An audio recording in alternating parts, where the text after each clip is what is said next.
Last one. So, hi, I'm Jordan Neal. I'm from Paducah, Kentucky, and I'm a junior and a psychology major at Berea College. And I will be presenting 36 Hours in Berea County, Kentucky Cruising. So, for my persona, I decided to do your average Daniel Boone traveler with a twist. So, the average income of the traveler is around $70,000. Your average age is around 50. Usually the group size is around 3, which these ones have been a little bigger, but I'm going to stick with 2. The trips here usually are 69% pleasure trips, and 53% of people use the internet to plan these trips, so that should be taken into account. Unfortunately, 34% of the people who travel here do not recall seeing any promotions. So this is my persona. We have the Westons, Tina and Greg. And these were actually inspired by a couple I saw here while we were visiting, staying at the Hampton Inn. So their lifestyle. They're both from Cincinnati. They have 2 daughters that go to college in the city. Greg was an attorney for 30 years, and Tina owned a bakery. But once the kids went off to college, she bought him a Harley-Davidson motorcycle. And they decided to travel the scenic routes around the area. But there are some limitations. For instance, they don't like to leave home for too long. They don't usually travel for more than a week because of their daughters. Tina's really close with the kids.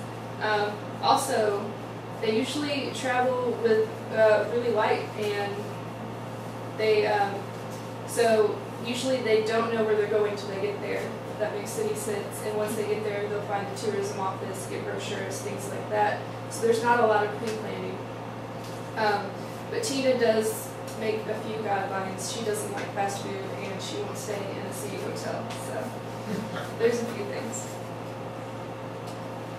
But they do have a few strategies. They don't go completely unprepared. They both have iPhones thanks to their daughters, and use TripAdvisor pretty religiously. And they take a lot of back roads, which I think Berea County is perfect for. If anything, from our trips I've learned you travel a lot to get anywhere. So if anyone can appreciate that, it's a motorcyclist. So they arrive at 2:30 p.m. on a Wednesday, because the following Friday they're going to meet with the Appalachian Riders to do a tag-along ride, which they do every year. They go to Cherokee, North Carolina for a different sort of rally. I think it's for cancer awareness or something like that. But before they do that, they decided to explore a little in Hazard. So their first stop was the tourism office, where they got brochures, everything they needed, which there was plenty of there. And they decided to go to Bobby Davis Museum in the park, because what better way to learn about Hazard? So they get there at 3 p.m. They go in, tour the museum, and Martha tells them about how this used to be the local hotspot. There used to be a pool. Kids came. She even talked about being there herself when she was a kid, which was pretty cool.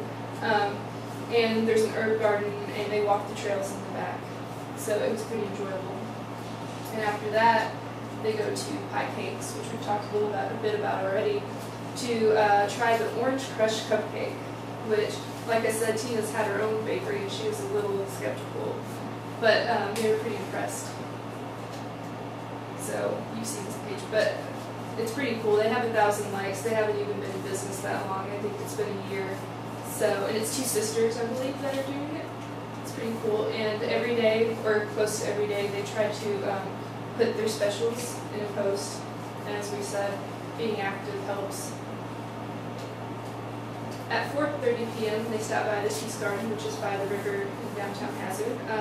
It was created, or the idea was from a troop, Girl Scouts troop, local to the area, and has made peace prevail on earth in 4 different languages, which is pretty cool.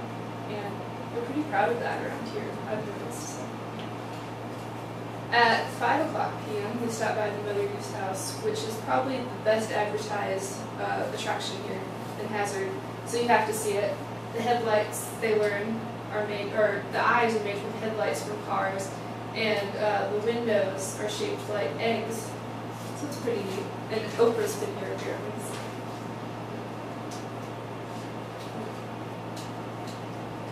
For dinner, they go to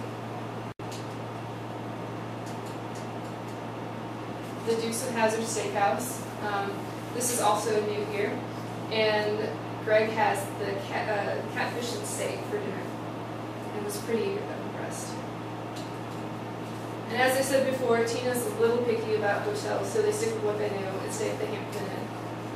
And as you can see here, this is a review on TripAdvisor. Nice hotel, very clean, professional, and most importantly, quiet. The beds are very, very, very comfortable.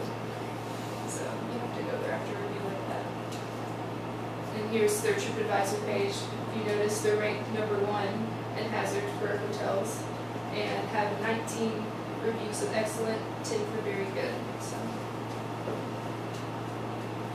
So they go to bed, wake up, have the continental breakfast at Hampton Inn, and head up to Buckhorn to the marina first to rent some fishing poles, and then they head over to Eagles Landing Campground, which is a new attraction as well, to do some off-banking fishing. They're not very savvy for fishing in Cincinnati, I don't think. Yeah, so they spend a couple hours here, and then they head back up to the resort park at 11 and decide to do some miniature golfing, and check out the resort itself and check out some reviews. So I actually found a review by a motorcycle couple, and it said, visit this place to enjoy the beautiful scenic roads to get there, and was very surprised. The best part, beautiful views of the lake. It's so serene, peaceful, and a place to relax after a long motorcycle trip. So it was perfect. Here's another one that says, adventure activities seem endless as there are scenic walking trails, miniature golf, boating on the lake, and a clear, clean pool to swim in. At 12 p.m., before heading back to Hazard for lunch,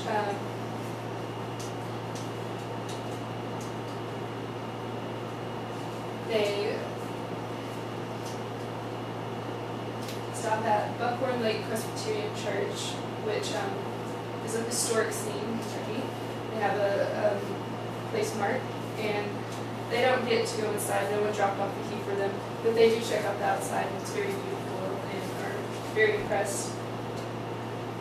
And then they head back to Hazard for lunch at 1 p.m. at an also new restaurant called the Amish Deli and Health Treasures. And here's a review that says, the Amish Deli and Health Treasures store is a really amazing place with all sorts of cool medicines, candy, and local meats and cheeses. This deli is made for people of all ages and interest. And it's very cheap. They both eat lunch at $7 a piece, so you can beat that. After that, they head over to Leatherwood Memorial Park and travel across this really scary bridge to the general store where they check out the museum and they buy some molasses, which is awesome. We've tried it. And just learn a little bit about the history of the area. And as I said before, Greg's really interested in history, so this is right up his alley. And not far from there is the Jewel Ridge Elk Viewing Station, which unfortunately it wasn't the right time of day for them, 5 p.m. Usually they come out at dusk or dawn. So they didn't see any elk, but the ride was great and the view is beautiful, so they weren't disappointed. And for dinner, they head back to Hazard again and eat at J-Bo State of Mind. And as you can see here, this is the hot brown that Greg ordered. And Tina's favorite was the dessert, the Corbin Cobbler, which is named after Corbin, Kentucky. And here's some reviews. It's ranked #1 of 11 restaurants in Hazard, 5 excellent, 3 very good. Here it says the food, wow, they just debuted a new menu with around 24 new selections to choose from. All entrees are huge portions and it's very clean. And then they go back to their hotel and call it a night. And on day 3, their last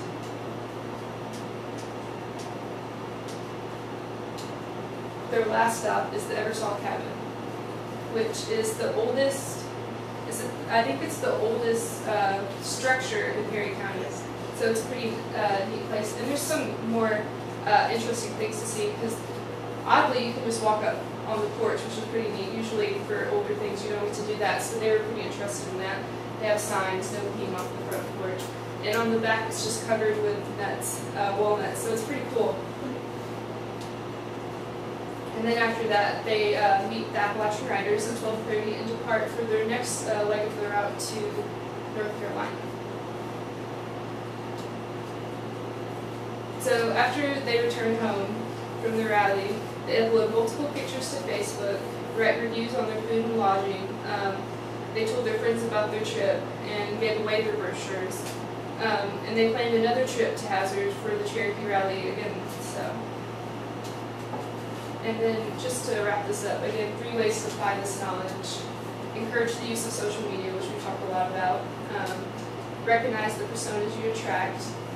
For instance, motorcyclists, it's beautiful here, and the routes are beautiful. They would love that. So if you find a way, even on social media, to target those people, then you sort of get your name out there.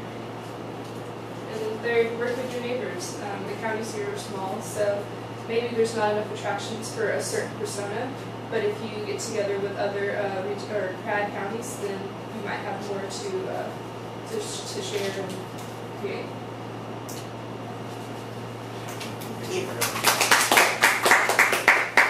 That was a good review. I liked your last point. I think we do have to pull ourselves together as a region to be able to attract multiple personas. And I think, I will say our county judge is a very big regional player, and we're trying to do that also through Tour Southern and Eastern Kentucky to always make those tours like those prepackaged ideas. You can go here,